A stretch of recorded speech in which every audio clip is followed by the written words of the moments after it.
warahmatullahi wabarakatuh. Bismillahirrahmanirrahim. Alhamdulillahirabbil alamin. Wa bihi nasta'inu ala umurid dunya waddin. Wassalatu wassalamu ala imamil anbiya wa asyrafil mursalin. Sayyidina wa maulana Muhammadin wa ala alihi wa sahbihi ajma'in. Wala haula wala quwwata illa billahil aliyyil azim.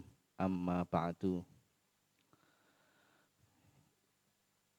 Alhamdulillah pada kesempatan hari ini kita masih bisa melanjutkan KBM kita walaupun masih dalam keadaan dalam jaringan atau daring. Yang kami hormati Bapak Muhaimin selaku pembawa acara pada pelajaran hari ini. Kemudian semua anak-anak santri MTS NU TBS Kudus khususnya kelas 7 yang kami selalu sayangi dan kami banggakan. Kita lanjutkan pelajaran fikih salaf agar anak bisa menyiapkan kitab atau buku tulis yang seharusnya, karena saya tidak bisa mengecek satu persatu yang mana seharusnya kalian memaknainya di buku tulisnya sesuai dengan instruksi saya, karena kitab takrib kalau bisa harusnya ditulis di buku tulis. Di samping untuk melemaskan tangan ini menulis Arab juga bisa, karena menulis itu sama halnya membaca 3 kali. Membaca kitabnya, kemudian menulis tangannya, kemudian melihat apakah sudah benar ataukah belum tulisannya. Itu juga termasuk belajar yang sangat efektif. Makanya dari itu saya sangat menginstruksikan agar kitab takrib ini ditulis di buku tulis untuk nanti dimaknai di buku tulisnya. Kita lanjutkan pelajarannya. Sebelumnya kita bacakan atau kita berikan hadiah kepada Kiai Musonef. Bismillahirrahmanirrahim. Khususan ila ruhi Asy-Syaikh Al-Imam Ahmad bin Husain bin Ahmad Al-Asfihani, musannifi hadal kitab Mukhtasar Abi Suja' Matan Al-Ghayah wa Takrib ala hadhihin niyah wa ala kulli niyatis shalihah wa ila hadratin Nabiyil Mustafa Muhammadin sallallahu alaihi wa alihi wasallam bisirri asraril Fatihah. A'udzu billahi minasyaitonir rajim. Bismillahirrahmanirrahim. Alhamdulillahirabbil alamin. Arrahmanirrahim. Maliki yaumiddin. Iyyaka na'budu wa iyyaka nasta'in. Ihdinas siratal mustaqim. Shiratal ladzina an'amta 'alaihim ghairil maghdubi 'alaihim waladdallin. Amin. Rabbighfirli wa liwalidayya wa lil mu'minina amin ya rabbal alamin. Bismillahirrahmanirrahim. Qala al-musannifu rahimahullahu ta'ala wa nafa'ana bihi wa bi'ulumihi fid dharaini amin. Faslun. Wa juludul maitati tatahuru bidibagi illa jildal kalbi wal khinziri wa ma tawallada minhuma aw min ahadihima. Dimaknani teman-teman, karena nanti kalau sudah belajarnya tatap muka nanti saya suruh membaca, dan membacanya menggunakan buku yang ada maknanya, buku tulis yang ada maknanya. Faslun tawi ki kuwana fasal suwiji. Faslun ai hadza faslun utawi ki kuwana fasal suwiji. Wajuludul maitati utawi pira-pira kulite batang. Wajuludul maitati utawi pira-pira kulite batang, kulit bangkai. Tatahuru iku bisa suci apa juludul maitah. Tatahuru iku bisa suci apa juludul maitah. Dibagi kelawan disamak. Dibagi kelawan disamak. Jadi pada dasarnya ini kulit bangkai itu kan hukumnya najis. Kulit hewan yang mati yang yang dagingnya boleh dimakan tapi matinya tidak disembelih dengan syarat, atau hewan yang tidak boleh dimakan dagingnya ketika mati itu juga bangkai. Kalau hewan yang boleh dimakan dagingnya kemudian disembelih dengan cara syarak, maka itu bukan bangkai, itu suci, bukan najis. Seperti kambing, itu kan boleh dimakan dagingnya, tapi matinya bukan disembelih. Misal ketabrak Supra, ketabrak motor, ketabrak Vario, kelindes truk. Nah ini kan tidak sembelih, maka yang seperti itu nanti hukumnya batang atau najis. Macan itu tidak boleh dimakan dagingnya. Ketika mati baik disembelih ataupun tidak, hukumnya tetap najis karena hewan yang tidak boleh dimakan dagingnya, baik disembelih ataupun tidak disembelih, hukumnya tetap najis. Akan tetapi kulit bangkainya bisa dimanfaatkan, bisa dijadikan suci. Asalnya najis, kemudian diproses agar bisa menjadi suci. Namanya disamak, dibagi kelawan disamak. Disamak niku nopo? Disamak niku kulit hewan bangkai tersebut dibersihkan. Prosesnya itu pertama menghilangkan lebihan fudul atau lebihan daging-daging yang masih menempel di kulit yang mana bisa berpotensi bisa membusuk seperti darah, lemak, gajah, daging sing isih nemplek-nemplek ning kulite niku iku dikerok, diresiki sing sekirane nanti tidak nempel sehingga nanti agar bisa berpotensi membusuk kulitnya. Maka itu dibersihkan. Bisa menggunakan apa saja. Kemudian selanjutnya diberikan sesuatu yang sepet nih cara makna Jawa nih atau pahit. Biasanya di kitab itu dijelaskan menggunakan di Arab itu menggunakan kayu afsin. Barangnya wangi, rasanya pahit. Nah, itu bisa seperti itu. Agar baunya itu tidak banger atau tidak busuk. Kalau di Indonesia ya bisa menggunakan seperti tawas atau daun salam atau daun apa itu yang kira-kira itu rasanya pahit atau sepet yang bisa menghilangkan bau-bau yang tidak sedap. Kemudian bisa dicuci, kemudian dikeringkan. Ketika sudah bersih, sudah kering, maka itulah yang namanya sudah suci atau sudah selesai dari proses menyamak kulit hewan bangkai. Nah, itu yang namanya disamak. Mboten kok disamak ngangge sampul buku tulis mboten disamak ngoten mboten, tapi disamak itu prosesnya membersihkan sesuatu yang nempel di kulit menggunakan perkara yang pahit atau yang sepet sehingga tidak menimbulkan busuk atau bau yang tidak sedap, kemudian disucikan, dipeme, dijemur, ketika kering maka sudah menjadi suci. Maka kulit bangkai seperti kulit macan, kulit sapi itu bisa dimanfaatkan, bisa dijadikan hiasan dinding, bisa dijadikan pakaian kulit, jaket kulit macan atau dompet atau semisal apa, itu hukumnya sudah suci. Kita lanjutkan. Bismillahirrahmanirrahim. Qalal musannifu illa jildal kalbi. Illa jildal kalbi, kejaba kulite segawon. Illa jildal kalbi, kejaba kulite segawon. Segawon paham nggih? Segawon niku nggih iku basa Jawane. Kirek nek cara basa Jawane cara gampangane kirek lah. Utawa guk lah istilahnya. Bahasa Indonesiane anjing. Nek basa Jawa sing kasar ampun. Mangke mangke jumbo kalian niku tiyang sing mboten kirang sae. Illa jildal kalbi, kejaba kulite segawon utawi kulite kirek. Wal khinziri lan kulite celeng. Nek kulite kirek lan kulite celeng niku tidak bisa disucikan walaupun dengan cara disamak karena anjing sendiri dan babi ini kan hukumnya sudah najis yang berat, yaitu najis mughal ladha, sehingga tidak bisa disucikan dengan cara apapun. Wama lan hewan tawalada kang metu apa ma. Tawalada iku maknane lahir, tapi nek anjing dan babi masuk lahir kapian. Tawalada kang mecotot apa ma, atau kang metu ngono gampang. Minhuma saking kirek lan celeng.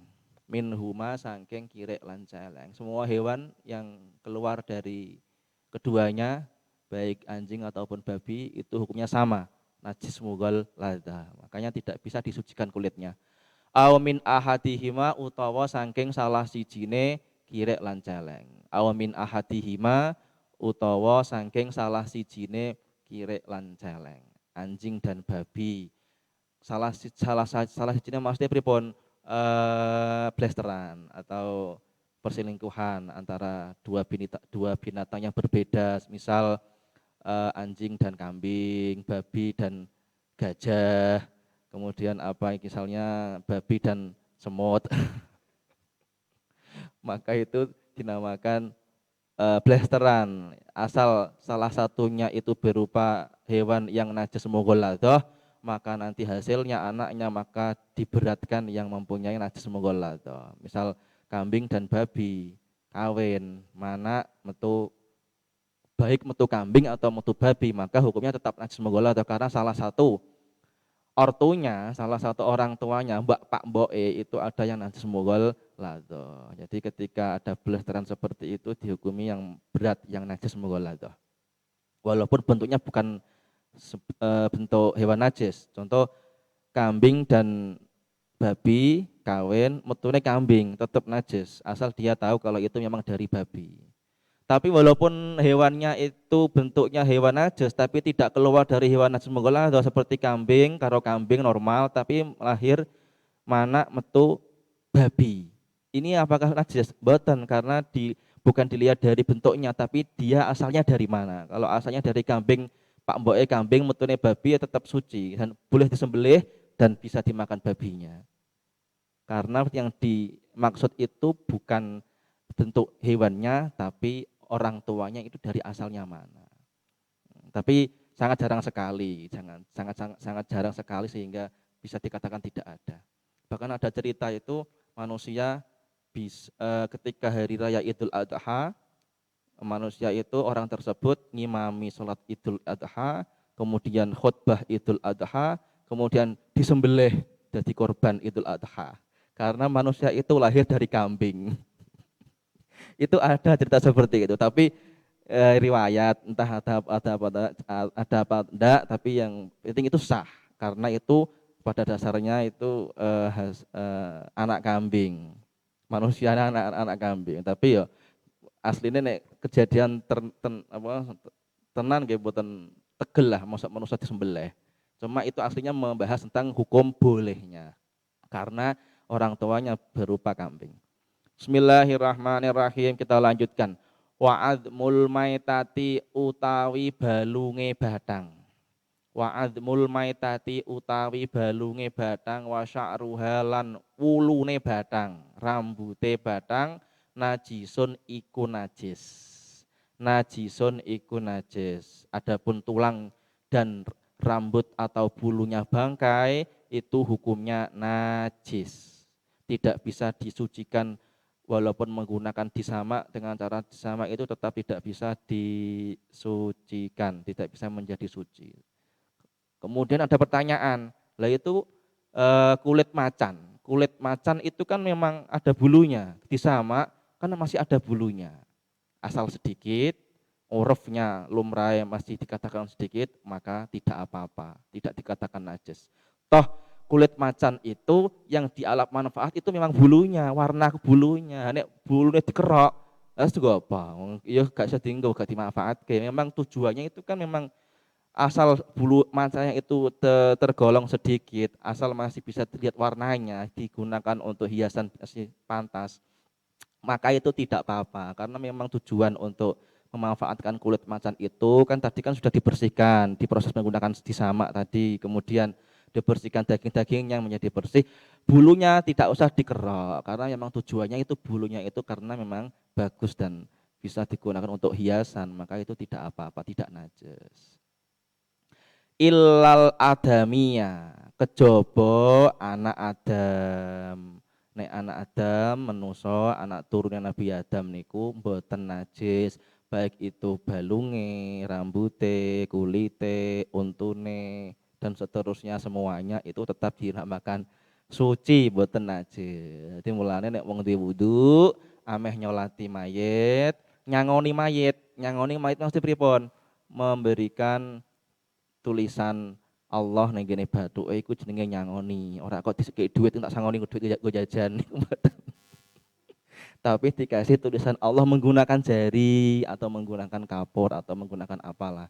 Lah, ketika mempunyai wudhu, kemudian kita memegang mayit, ketika mau ndak sholat langsung sholat, tidak perlu cuci tangan terlebih dahulu karena mayit itu bukan najis atau hukumnya apa? Suci.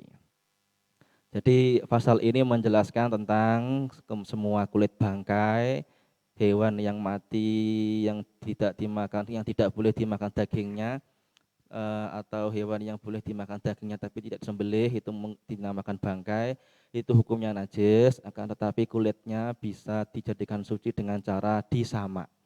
Kecuali hewan yang najis mughalladah yaitu anjing dan babi dan hewan yang keluar dari keduanya atau dari salah satunya. Kemudian tulang bangkai dan rambut atau bulu bangkai itu hukumnya najis. Kecuali anak Adam atau manusia, maka manusia itu hukumnya suci atau tidak najis. Bismillahirrahmanirrahim. Faslun.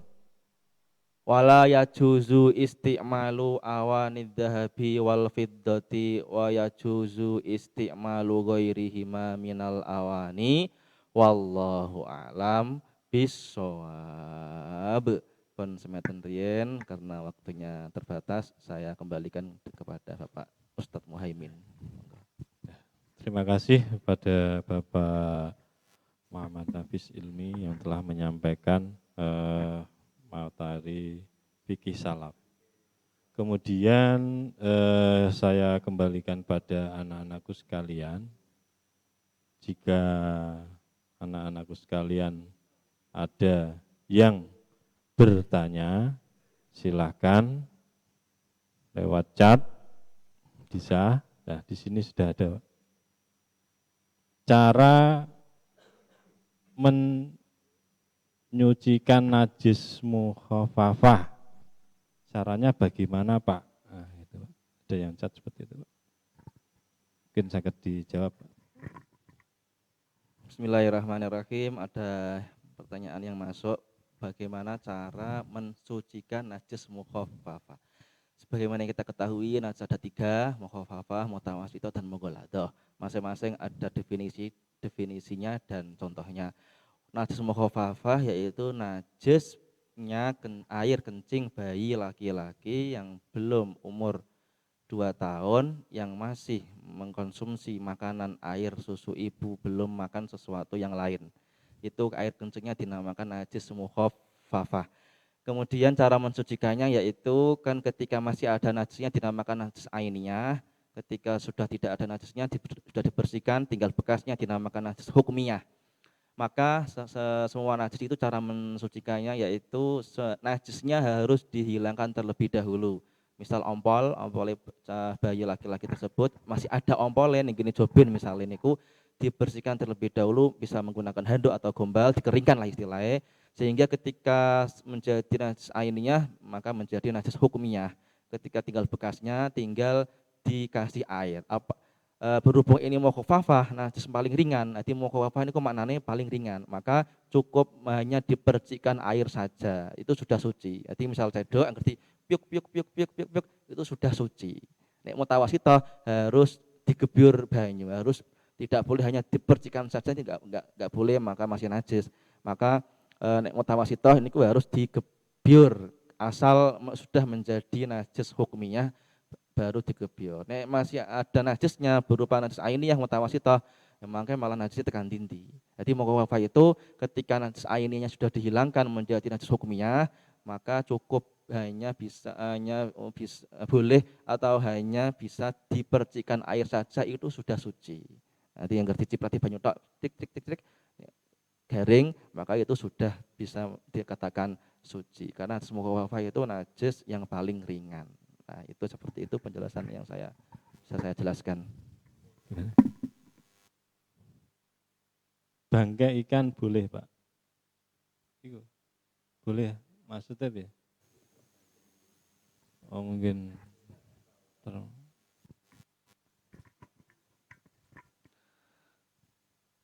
hewan yang sudah mati atau dikatakan bangkai itu ada yang tidak najis atau suci, yaitu hewan atau bangkai ikan, bangkai belalang, dan tadi bangkai manusia. Jadi di sini memang tidak dijelaskan di takrib ini, nanti di depan ada, tapi yang di pasal ini karena ini kan membahas tentang itu menyamak kulit bangkai. Jadi tidak dijelaskan bangkai apa saja yang suci. Tapi ini nanti di depan ada. Jadi ada keterangan tambahan di sini, ada pertanyaan tentang hewan ikan itu najis apa enggak? Bangkai ikan itu najis apa enggak? Maka bangkai ikan, bangkai belalang, batang walang, batang iwak niku boten najis dan halal untuk dimakan asal bangkai ikan tersebut masih layak untuk dimakan. Kalau sudah membusuk, sudah tidak layak dimakan, wis bosok, wis banger, wis kebak sindat, maka itu beda lagi. Itu ya tetap tidak boleh dimakan, tidak halal karena tetap penyakit ya. Jadi kalau sudah mati, mancing, mati atau iwak, ameh dibakar, dikepuk, dase, tak mati, ini batang ini, tapi halal dan suci. Di batang iwak, batang walang, walang, ing sawah, ngeleh, golek walang, untuk walang, mbok potes, dase, tek, mati, mbok bakar, pangan. Ampun bakarnya ampun urip-uripan dosa karena termasuk nyekso. Pateni sik, nek perlu ada sembelih, walang sembelih. Utawa dipotek dase, langsung digoreng utawa dibakar, maka menjadi kerupuk walang yang sangat lezat sekali, maka itu boleh untuk dimakan. Jadi bangkai ikan halal dan suci, tidak najis asal belum rubah dari bentuk asalnya ikan. Kalau sudah rubah, sudah busuk, maka itu sudah bangkai, maka itu beda lagi dan itu najis dan tidak boleh untuk dimakan. Oke, seperti itu yang dapat kami sampaikan. Ya, ya. Demikian saya kira karena waktu kita yang sangat-sangat terbatas, untuk itu walaupun dari anak-anak sekalian masih ada yang pengen tanya, nanti mungkin bisa dijawab lewat chat dan lain sebagainya. Pada Bapak Muhammad Nafis Ilmi kami aturkan terima kasih. Oke, sekian dari kami. Wallahu waliyut taufik wal hidayah wal afu minkum. Wassalamualaikum warahmatullahi wabarakatuh. Waalaikumsalam warahmatullahi wabarakatuh.